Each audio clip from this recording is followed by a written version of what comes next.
question is that the bill be now read the second time. The Honourable Member for Nelson. Just going to do a wipe down. That's okay. Good. No, that's okay.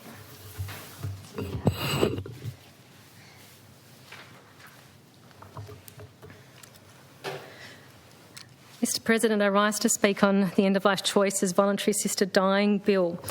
And I'd like to begin by thanking the member for Mersey, deeply actually, for the time, the effort, the intellectual commitment, the values-based approach, the respectful engagement, the significant personal investment on every level that he has brought to this effort, to have us today considering this bill.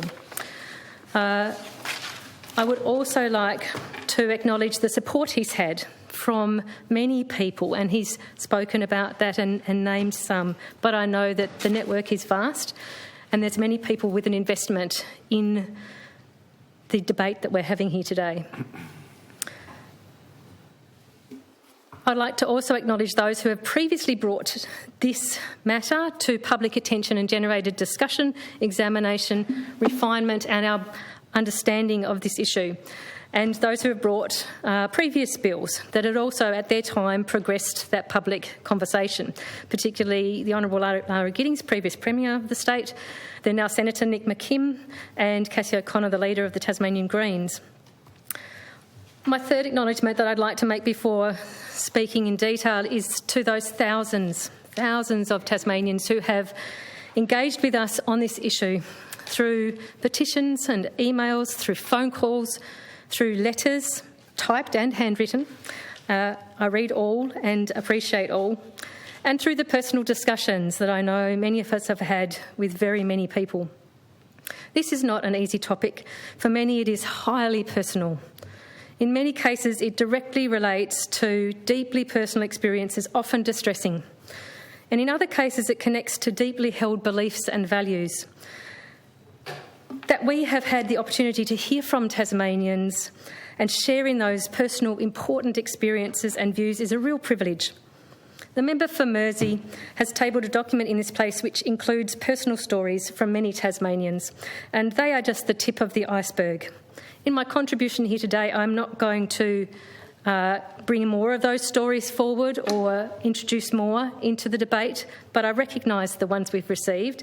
And though it's been difficult and distressing, as acknowledged by other members, I have read them all that have come through my inbox, through my letterbox and through my phone.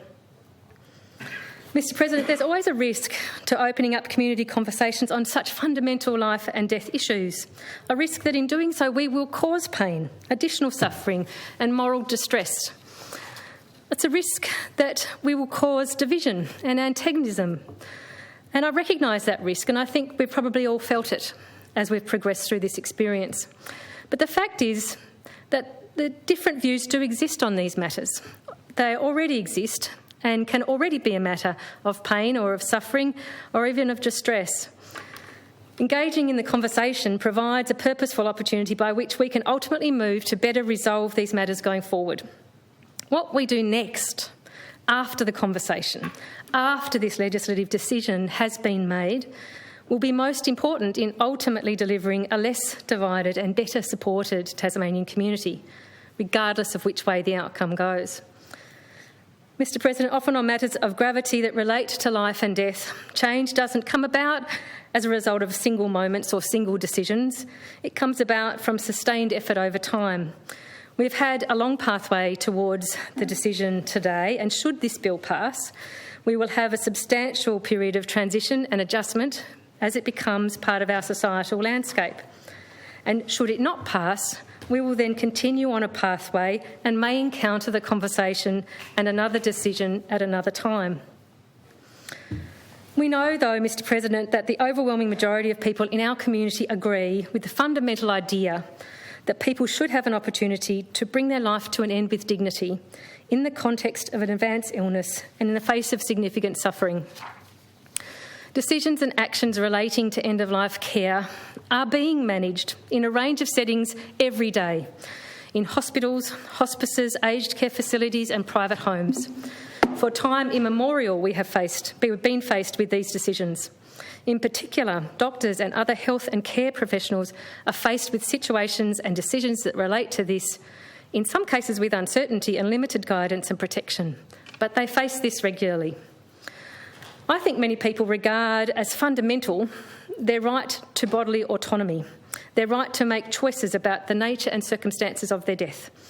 And they view the lack of options currently available to give effect to those personal rights to be a breach of our obligations as a society. Mr. President, I see it that way too. I note that Canadian provinces established their VAD laws after a decision of the Supreme Court of Canada, which found that to deny access to voluntary assisted dying was a breach of human rights and was contrary to the Canadian Charter of Human Rights. It's interesting to note that Victoria was the first state of Australia to enact a VAD Act in 2017, and it too was the first jurisdiction in Australia to have a Charter of Human Rights and Responsibilities Act. In the context of this VAD debate, I reflect on the fact that I would like to see a Human Rights Act for Tasmania.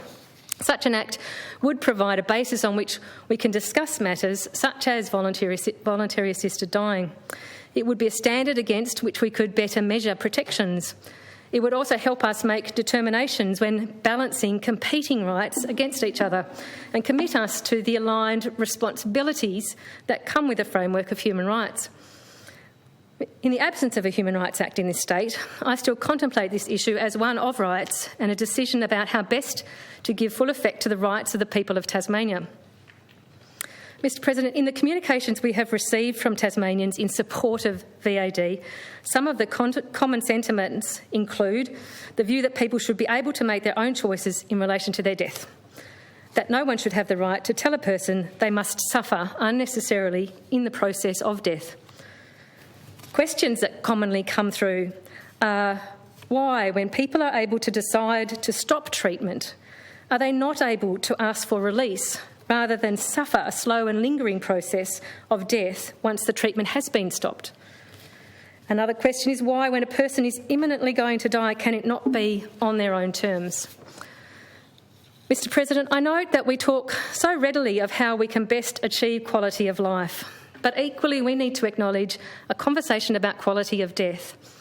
And yes, it's complex to do so during such times that those two things may need to be contemplated concurrently at the end of life, during end-of-life care.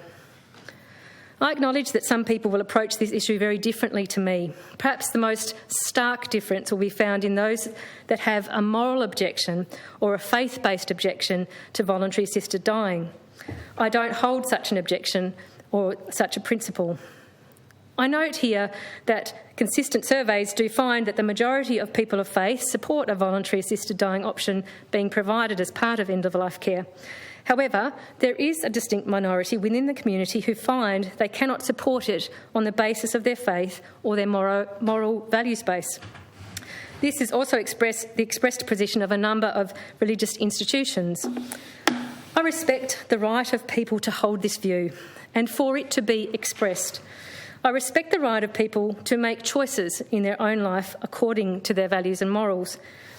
However, Mr. President, I find it problematic when some seek to impose their moral or faith position on others or to constrain the options available to others in alignment with their moral, personal or faith position. While people arguing from this moral or faith basis often pivot to points about inadequate levels of protection for the vulnerable or the potential for abuse in relation to VAD, my observation would be that for many in this category, there will never be any circumstance that makes voluntary assisted dying acceptable. That there would never be a level of protection offered in any piece of legislation drafted on this matter that could be supported in their view. And that is a valid view to hold.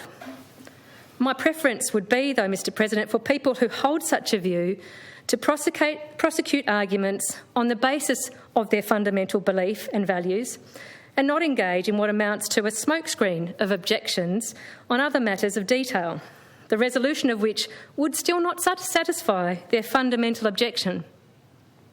I would also prefer to see a commitment from all to not using misinformation, unsubstantiated evidence and misleading claims in the prosecution of these arguments.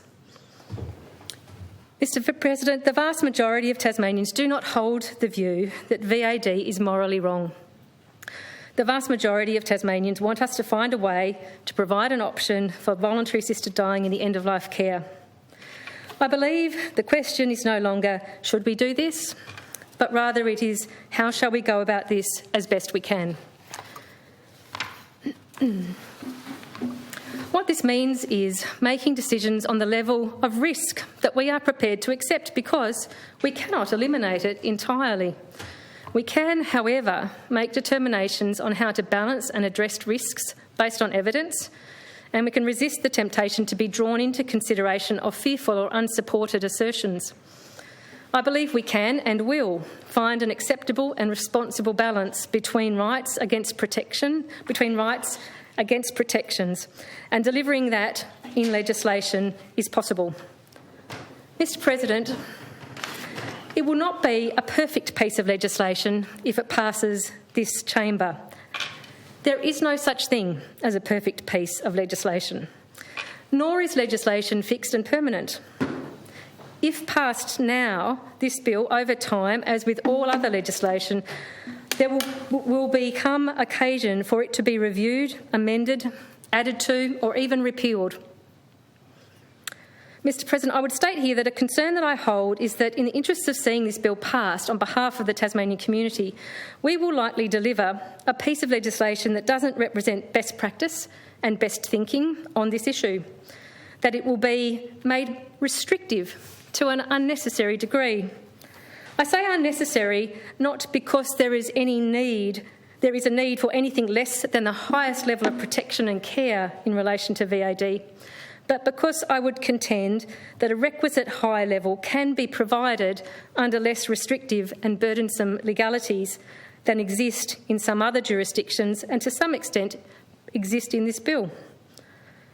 It's my concern that we may mimic these more restrictive and burdensome legalities that are not demonstrated to be necessary to provide a higher level of care and protection, but have rather been found to present barriers to access for some that may be eligible and have a desire and need to access the VAD option. While holding these concerns, Mr President, I also accept that politically it may be that this approach is required to secure parliamentary support. It also may be that such an approach, in its perception of a more robust set of protections, could provide additional reassurance to the public and to medical practitioners and indeed to parliamentarians.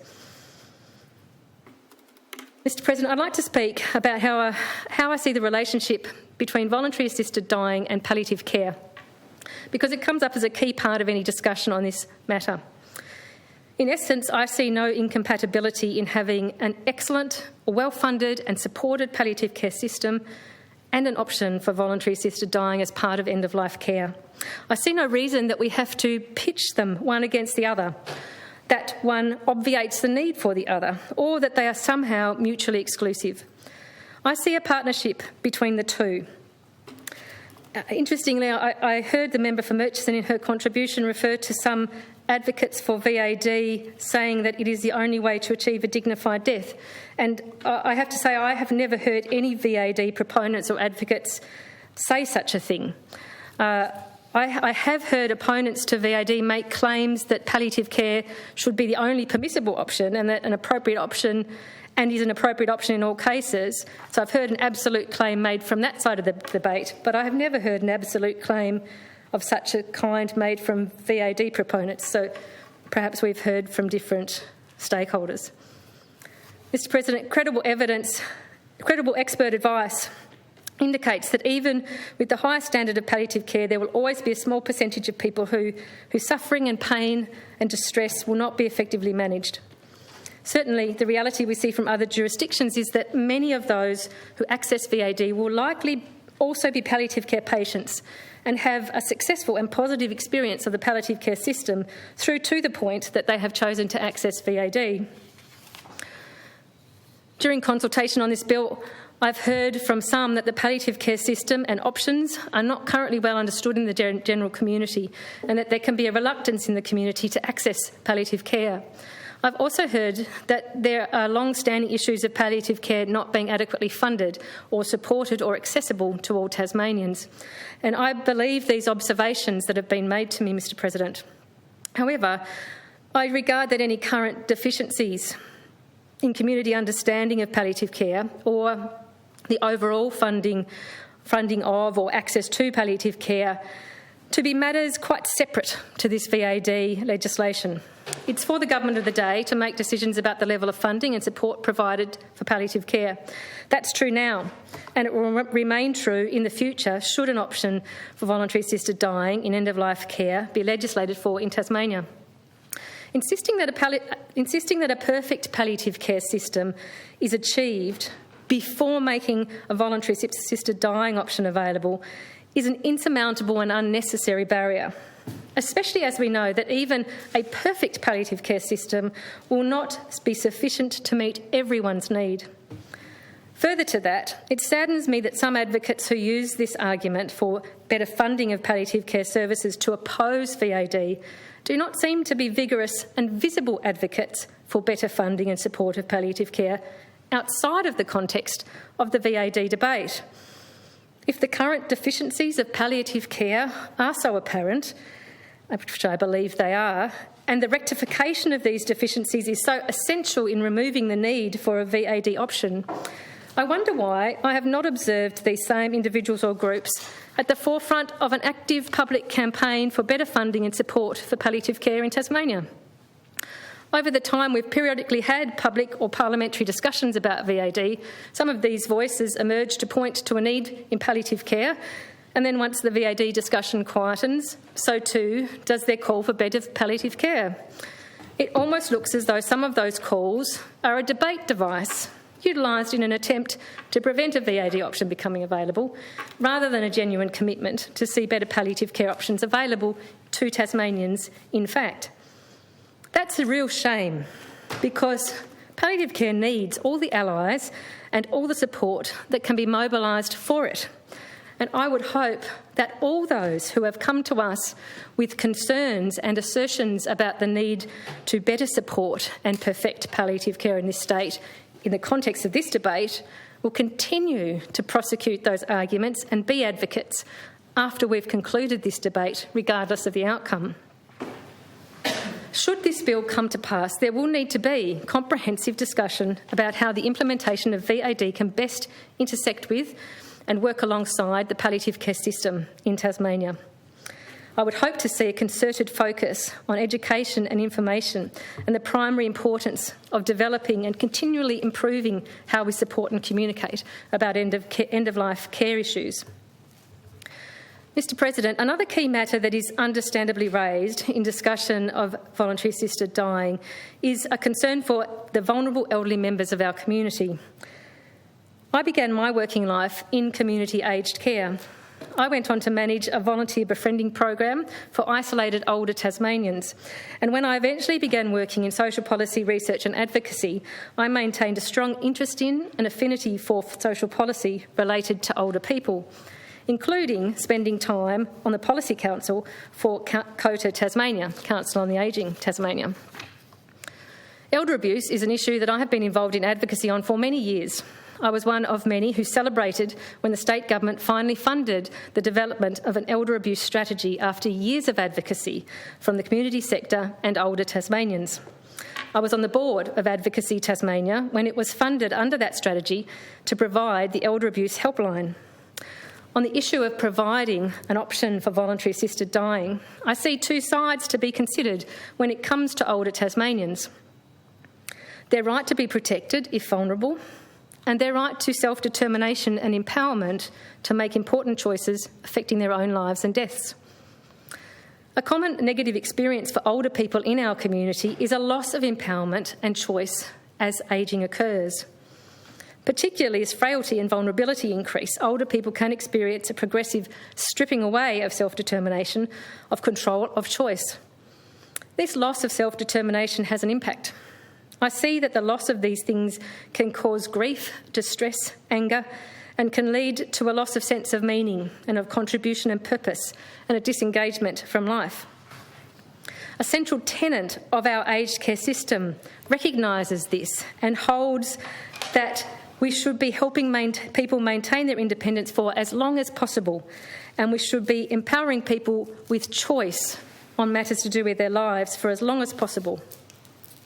Knowing you can exercise choice is empowering.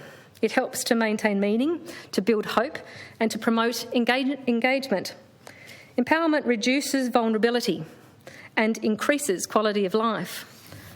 Mr. President, we continue to be challenged as a community to better address the empowerment and the care of our elders. The COVID-19 pandemic has certainly exposed our failings on many fronts when it comes to elder care.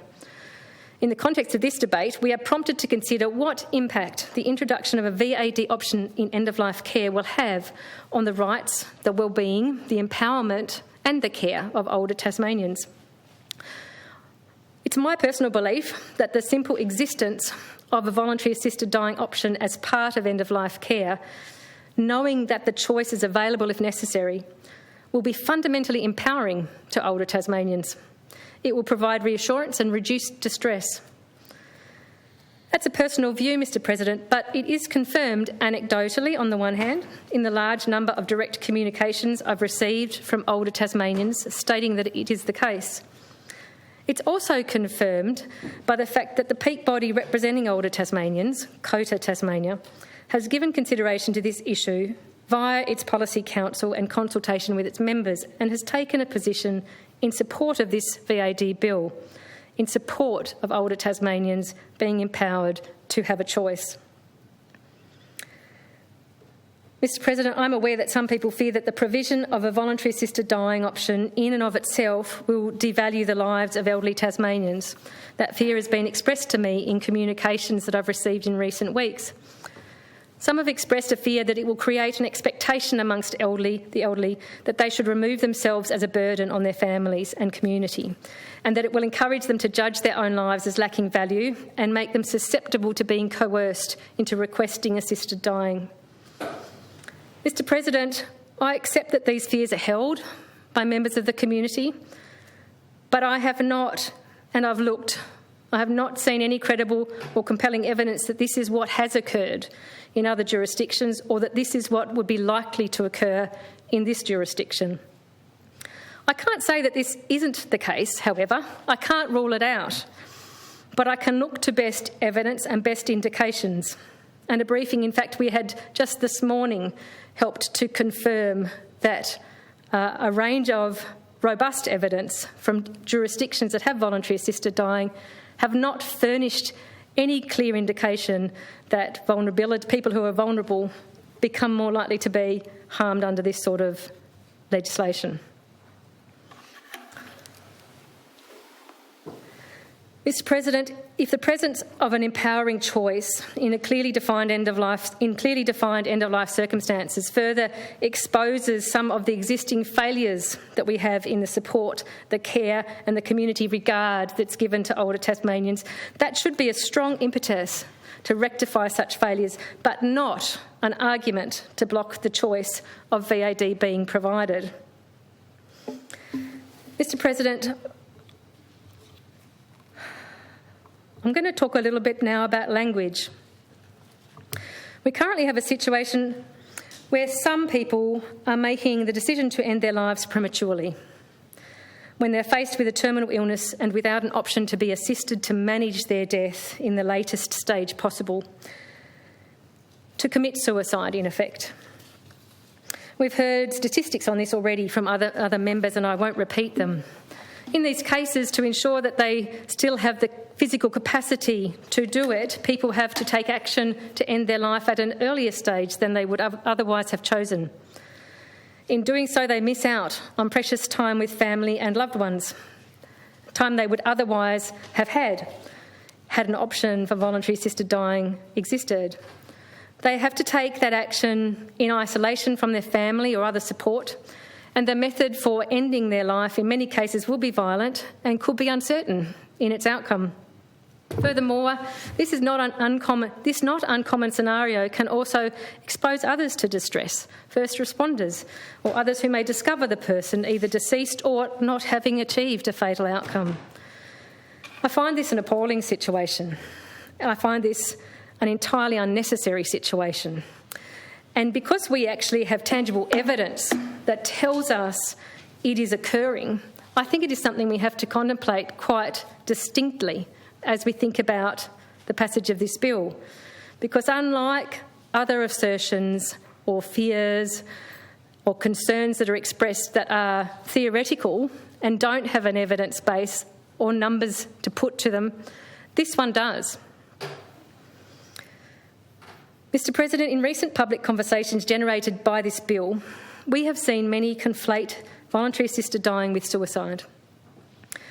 The COTA Tasmania paper expressing their position on this issue touches on this and points out that temporary suicidal ideation is quite distinct from an enduring, considered and rational decision to end one's life in the face of unbearable suffering. I agree with that position put forward by COTA on that distinction between the two. I've also heard the member for Mersey and others articulate a distinction between voluntary assisted dying and suicide, where suicide is the choice between life and death, and voluntary assisted dying is the choice between two forms of death. That distinction also resonates with me. I've also seen many communications from people insisting that voluntary assisted dying should be called suicide as, according to a dictionary definition, that is what it is, a person voluntarily ending their own life. That's been expressed in a number of communications to me in recent times. We know, Mr. President, that this isn't just an issue of semantics. People use language with intention. In the course of this community discussion and debate, each side is being specific and purposeful in the language they use, particularly in relation to the use of the word suicide. With supporters of voluntary assisted dying taking pains to make a distinction with suicide and not use that terminology, while in materials distributed, I note, in parishes to encourage churchgoers to write to parliamentarians on this issue, campaigners against voluntary assisted dying, amongst other instructions, specifically instructed letter writers to always use the word suicide when referring to voluntary assisted dying. Why does this matter? Mr. President, this matters because language has an impact. Because beyond dictionary definitions, suicide is a word laden with emotions, with judgments, stigma, and assumptions. It's also a word that carries significant pain and grief and loss for many, many people in our community. For those of particular faiths, it can also be a word laden with eternal consequences. Suicide is fairly universally seen as bad, a negative, and it's painful. Many of those in support of voluntary assisted dying want to present it as a positive option, and so they eschew the negative connotations of what they regard as the inaccurate characterisation of calling it suicide. I don't believe that their choice to do this has any unintended impact on the community, and I don't believe that it damages the integrity of the debate for them to make this choice around language. However, many of those against voluntary assisted dying want to paint it as negative in every possible way and so purposefully link it to suicide. That has an impact, a negative one, I would contend, on many people living in the community right now. I hope that much of this impact is unintended, in fact, by those who use that language. But regardless, it is damaging to people, and I think it is damaging to the integrity of this debate. Mr. President, suicide is something that has touched my family and my life, and this aspect of the debate has occupied my mind in recent times. I must admit it's an aspect of the public discussion that I find somewhat distressing, and which, as a result, also raises my ire. I don't like seeing what I regard as purposefully hurtful words and actions used to scare people toward a particular position. Mr. President, I don't believe that is an action of integrity. As I was considering these matters of language, and in particular the use of the word suicide in the context of VAD, I happened upon an interesting analogy. It's an analogy that perhaps illustrates in a different circumstance the distinction, between a choice of life and death and a choice between two forms of death. Just recently, while reading, let me describe the analogy. It's from a time just recently that I was reading articles that were reflecting on the anniversary of the 9/11 event in the US. And I read an article about people who were photographed falling from the towers while the fires were raging inside them. I think we would all recall those images from the time. Apparently there were many, many people who jumped from the towers before they collapsed. Those people were faced with certain death, either infernos inside the building, which would have caused their death through smoke inhalation or incineration, or falling to their deaths from the windows. Reading this article made me wonder, would we say that those who jumped to escape the inferno had committed suicide? I don't think we would. Although technically, according to a dictionary definition, it could be labelled as such, they chose to take an action that ended their lives. They could have chosen to stay in the building and be burnt to death in an inferno, or perhaps perished when the towers collapsed. They jumped. And in doing so, I personally don't think they suicided. This analogy is far from perfect, but I found it an interesting one to contemplate, and it resonated with me as part of perhaps illustrating the distinction that we had heard articulated previously. Similarly to that, I think that the vast majority of... I think that the vast majority of average reasonable people would make a clear distinction in the action of those people jumping from the towers between that and suicide. And I similarly think that the vast majority of average reasonable people would make a clear distinction between VAD and suicide. I think they would readily identify that the elements that are commonly associated with suicide of depression, despair, desperation, self-harm, violence, not to mention the tragedy, the shock, the loss, the grief and unanswered questions of those left behind of suicide, are not comparable or similar to the circumstances of voluntary assisted dying. In voluntary assisted dying, I think most would readily identify the purposeful acceptance, the rational and considered choice. Not to mention, in many, if not most cases, the loving involvement and care of family members and loved ones provided with an opportunity to say a meaningful and conscious goodbye. I'm generalising here because we cannot make absolute claims, and we cannot take, just in the same way that we cannot take individual anecdotes to be representative of the whole. Mr. President, I'd like to suggest that to all those who insist on calling voluntary assisted dying suicide, that they reconsider this choice, particularly once VAD legislation has been passed in this state, which I think it will be at some point. Once we have determined as a community that an option for VAD as part of end-of-life care will be legally available, I invite those same people to think about the impact of labelling some Tasmanians who begin to make that choice at the end of their lives as committing suicide. I invite them to consider then the impact that characterisation would have, especially on families who, in general, would be supportive of the choices being made by their loved ones. I invite them to consider how the use of this characterisation fits with the compassion and the love that I am sure are also key components of their values or faith. Mr. President, I'll move on to just a couple of matters from the bill.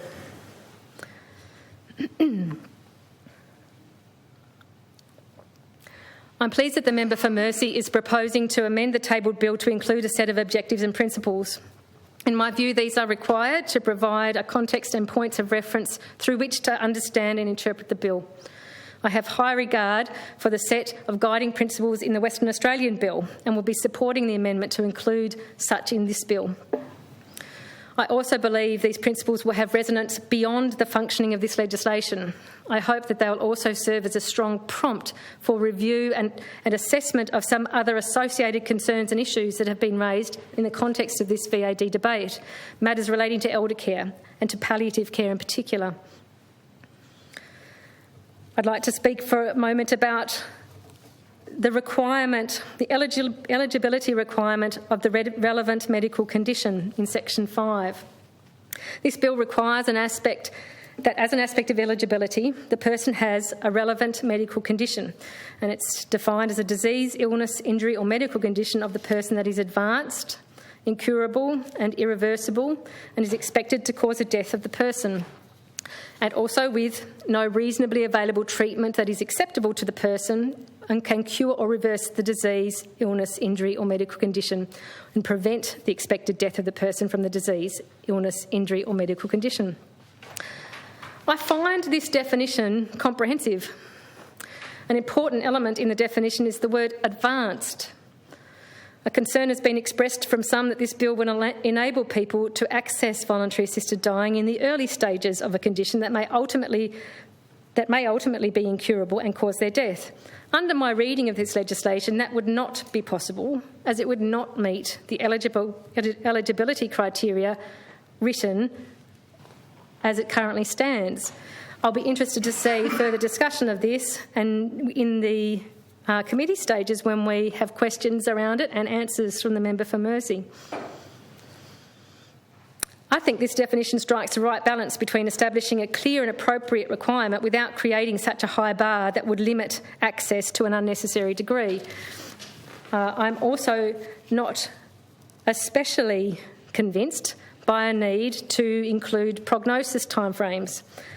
I know this is something we will probably discuss and talk about in the committee stage, and I'll engage in that discussion then. I'd like to talk a little about decision-making capacity in Section 11. An important aspect of eligibility in the bill is the confirmation that the person has decision-making capacity. This is a familiar concept in the medical and legal sphere, and I believe it's well dealt with in the bill. I note that the bill has a number of safeguards, including the requirement to refer to a specialist for an additional determination if the medical practitioner involved in the VAD process is not able to make a clear determination. There's also a safeguard of at least 2 medical practitioners involved in the process overall and in the confirmation of eligibility. I'm reassured that if decision-making capacity in relation to voluntary assisted dying is lost by the person, then the process can't proceed, because the essential element of voluntariness is the ability to change your mind or withdraw from the process at any stage, and that would no longer be present. This bill includes the accepted approach that decision-making capacity is to be assumed unless determined otherwise, which I agree with. No doubt, as in other jurisdictions, the matter of decision-making capacity will be a key part of the training for medical practitioners in relation to voluntary assisted dying should this bill go ahead and it become established here in this state. On the matter of voluntariness in Section 12, this bill rightly covers legal matters relating to voluntariness, including duress, coercion and threat. It's been a commonly raised concern by many who oppose this bill that vulnerable people, especially elderly people, may be subject to family members or others acting in bad faith and insidiously influencing them to request voluntary assisted dying. There are robust protections against coercion in the bill we are considering, and I believe those protections would identify reliably instances of intentional influence.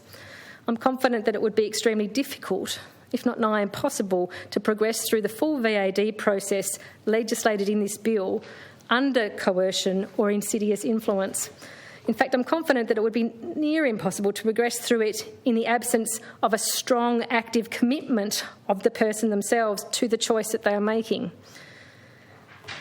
Speaking directly with medical practitioners involved in the voluntary assisted dying process in Victoria has provided me with additional reassurance on this.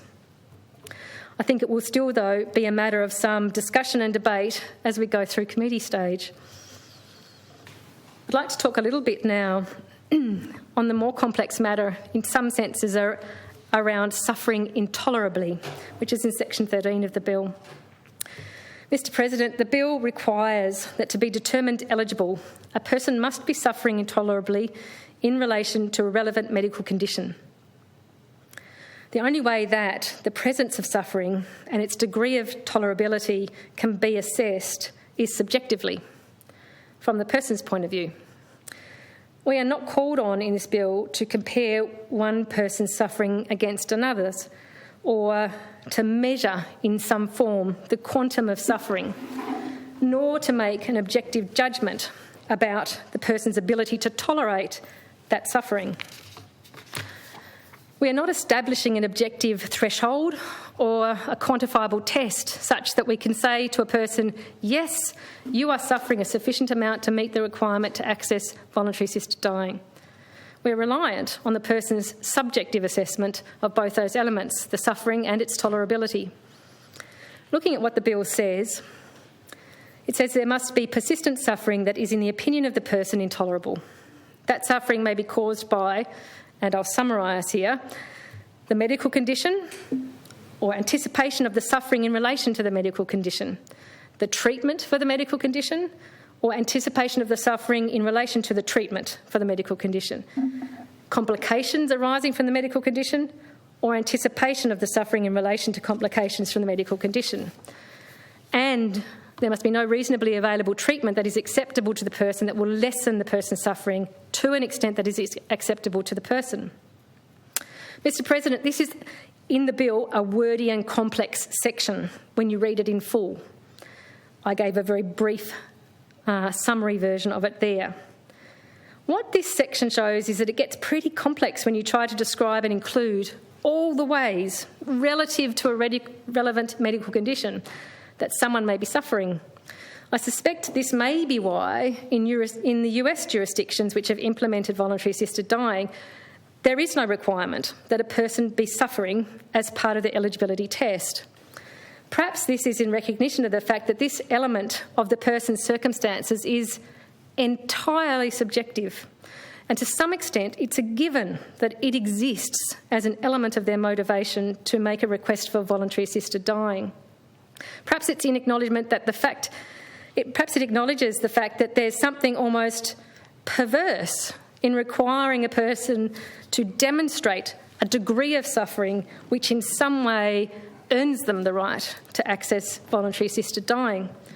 It certainly becomes complex and problematic to bring it into the legal framework, I think. I know that the inclusion of the concept of anticipation of suffering in Section 13 in relation to the relevant medical condition or the treatment for or the complications from that condition gives some people pause. When I first read this bill, Mr. President, it gave me pause too. In this context, I believe it is reasonable that the anticipation of inevitable suffering is in itself recognised as a form of suffering. I believe that it would be meaningless to require people to distinguish between their physical, mental, emotional suffering within the context already provided by the definition of a relevant medical condition, remembering that that is advanced, incurable, expected to cause their death. Remembering that the person is already required to have those elements in their relevant medical condition as part of their eligibility. It would be my preference, perhaps controversially, to remove from this legal framework for voluntary assisted dying the eligibility requirement for intolerable suffering. I believe it would remain in our shared concept of the purpose and intent of having a voluntary assisted dying option. And in practice, we could predict that it will be a common and inevitable element of the picture for those people accessing this option. But I just don't think that intolerable suffering can be a legal test for eligibility. Let's talk it through. To assess this, I'll pose a question and we can contemplate. Is there a circumstance where all the other eligibilities are met and that we would deem someone ineligible for voluntary assisted dying on the assessed absence of intolerable suffering? If we can't contemplate or imagine that situation, that someone meets every other requirement of eligibility in this bill, and we have arrived at an assessment that their suffering is not intolerable or in some measure able to be quantified such that we can tick that box under this bill, if we can't then say, no, they're not eligible, then that element of eligibility in a legal sense is meaningless. It's window dressing. This is likely to be a controversial thing, and I certainly won't be moving an amendment in relation to it to test it. I'm merely expressing my view here that in terms of a legal framework, that element, I think, is more for the benefit of us as legislators, the general public, perhaps medical people who are involved in this bill. It's more a reassurance or perhaps a sense of safety that we have articulated it in the legal framework. Through Mr. President, don't you think it's a bit of a community expectation, though, when you think about the community debate around this? That's their understanding? Absolutely. I think it, and as I said, what I think is that we would always have it as part of our conceptualisation of voluntary assisted dying as an issue, as a matter for community. We would always imagine that suffering is part of that. So why wouldn't you have it there then? Because this is a piece of legislation and it's in the eligibility requirements, which means it's a test for eligibility. And as I've just described, if someone were to meet every other element of eligibility, can we contemplate a situation in which they would do that, and then we would say they didn't meet that intolerable suffering eligibility test? Why would they seek it if they weren't suffering in some way? Exactly my point. Why would they? So therefore it should be an assumption. It's not a legal test. We can't test for it legally as a matter of eligibility. Of course, in almost every sense, we can't imagine it not being there. Yeah. Matter of opinion, because, I mean, you can, that's an assessment that health practitioners make all the time. We ask people, what's your pain score out of 10? Yes. And we believe them when they say it's 10 or 9 or 2. So what I would put to you is, in every circumstance that we could imagine where someone comes to request voluntary assisted dying who meets every other eligibility criteria described in this bill, can you imagine a circumstance, medical people, in which they wouldn't have described that they're suffering intolerably? It will be part of their picture. It's not something we can legally test for, because the bill says we take their subjective assessment of that. We take the person saying, I'm suffering intolerably. We're not legally testing for it. We are never going to exclude somebody from voluntary assisted dying on the basis of not meeting that eligibility criteria. It's legally superfluous to the bill.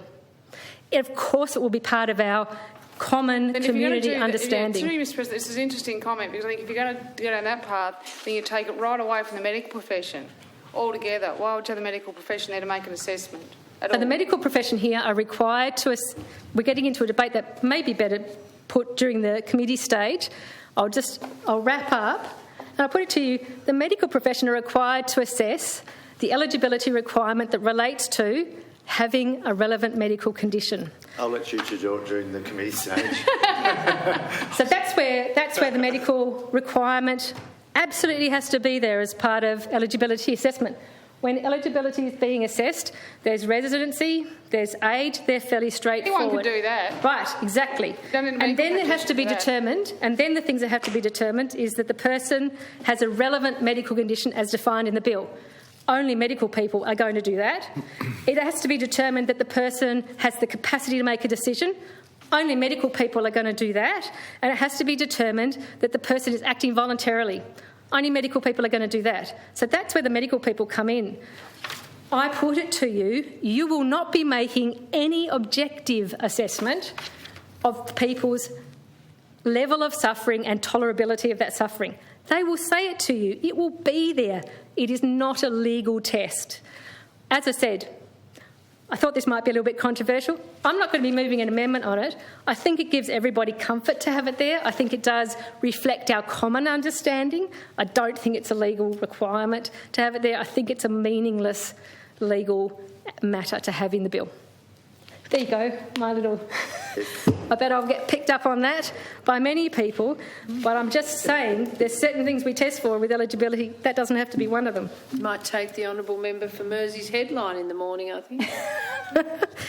So just to be clear, I'm not saying people are unlikely to be suffering intolerably. I think it's highly likely 100% of people accessing this, were it to be an option, would be suffering intolerably. I think it's the way we would understand this sort of process to work. I think it's in our common conception of voluntary assisted dying. It just doesn't have to be and isn't relevant to be part of the legal assessment.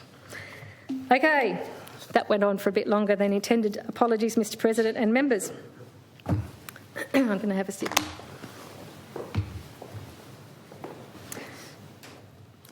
I'm going to speak briefly about medical practitioners' involvement in this bill, and we've touched on it a little bit there already.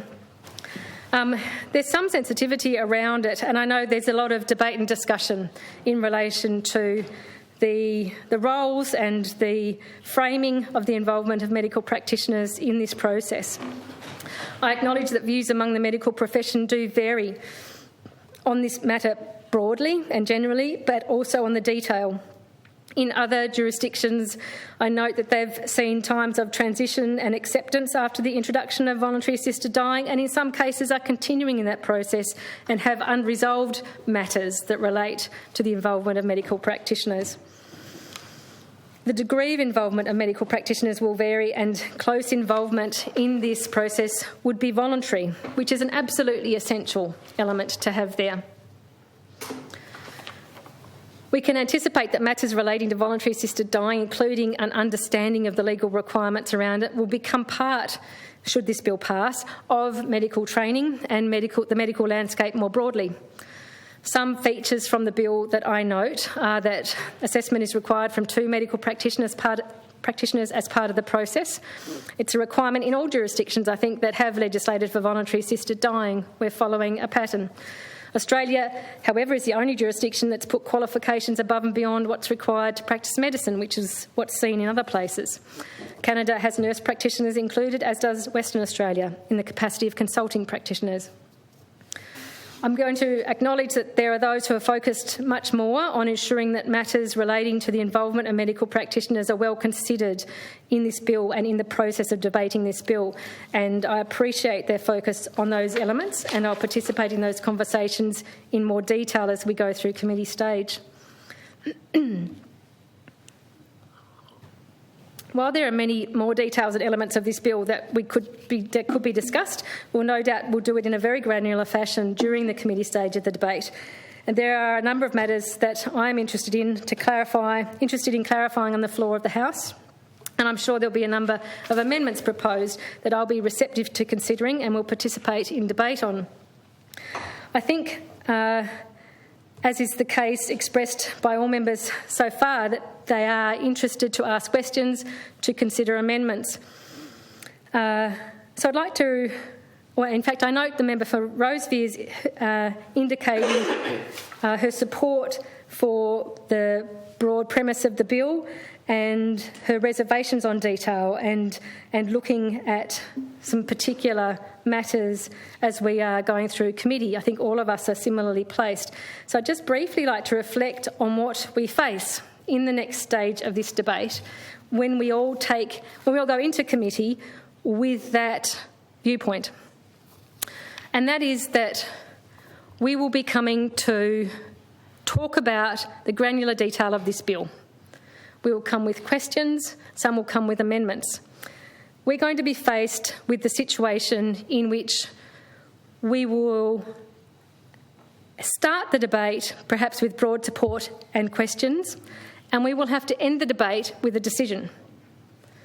During the committee stage, we may have the opportunity to have some questions answered. They may be answered to our satisfaction or not quite to our satisfaction. For some questions, there may be no actual answers able to be provided. We will have amendments. For you, Madam Deputy President, that will certainly be the case of the funding. Indeed. That we won't be able to have that information. So, if and that's because that's a matter for implementation. It's not a matter for the piece of legislation. Yeah. So, just for one example. Indeed, and we will be having amendments presented. Each of us may support some, may not support some. We might find the ones we support go through. We might find the ones we support don't go through. What I'm trying to paint here is a picture that we will likely, each of us, having entered the committee stage, potentially with broad support but questions, I think that's the most common scenario expressed so far, we are likely to end the committee stage, each of us individually, to some extent satisfied by what's occurred in that process and to some extent not satisfied. So it's almost a guarantee. Each of us will end the committee stage of this bill not entirely happy with the bill in terms of it doesn't have every element we wanted it to have. Every question we had hasn't necessarily been answered. So what we'll be faced with then is a very specific question for ourselves of what are our thresholds for support or for not supporting the bill. So I just wanted to highlight that as a bit of an expectation, particularly in light of the member for Roseview's reflection of support but questions, that we will be deciding and we'll need to justify why, in the context of an imperfect satisfaction with the bill, which all of us can assume we will have, that we will then have to vote to support or not support. And we'll have to justify that back to our community and those who have been interacting with us on this matter. So I'm just flagging that's where we're going to get to. Personally, it concerns me that the fact of not being able to answer every question or the fact of not being able to arrive on every issue where we might have liked to arrive might become a blockage to this bill. I hope that's not the case. That happens through you, Madam Deputy President, with every piece of legislation. Indeed. We don't all get what we want. Indeed. Pretty much life in general. It's a function of our role here. Yeah, that's exactly right. And through you, Madam President, I mean, what is the financial cost here? Indeed. To the government? Madam Deputy President, if I may continue, I'm imposing on a great deal of members' time and attention. I'd finally like just to mention implementation. I note that a period of implementation will be important should this bill pass to establish the procedures, the education to accompany it and the oversight processes.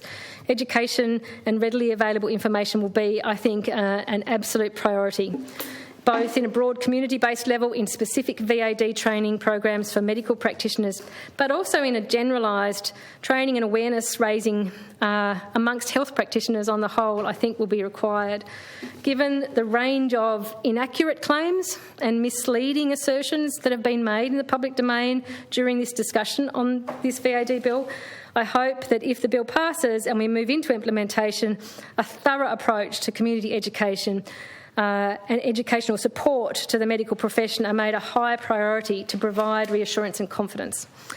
I note that in Canada and Victoria and some other jurisdictions there have been various methods of assisting people navigate the system as it's been established, with advice lines, community education and resources navigators, centralised care coordination services and the like.